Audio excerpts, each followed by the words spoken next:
Hello, in this video I'm gonna show you how to change notification sound on Redmi A3 Pro.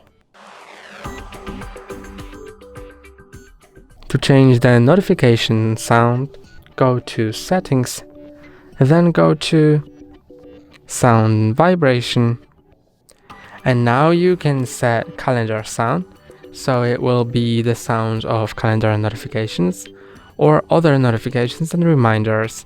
So to change any one of those, just click on the one you want to change, and then you can choose one from here. So you can download some or choose a pre-installed ringtone,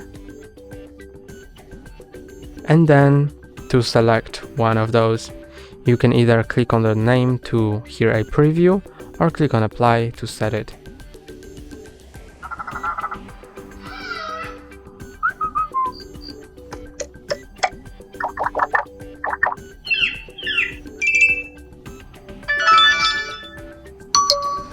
And when you choose one, just click on apply, OK.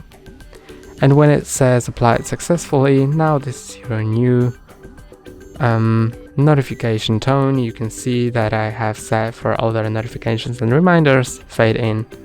That's all for today. Don't forget to like and subscribe. See you next time.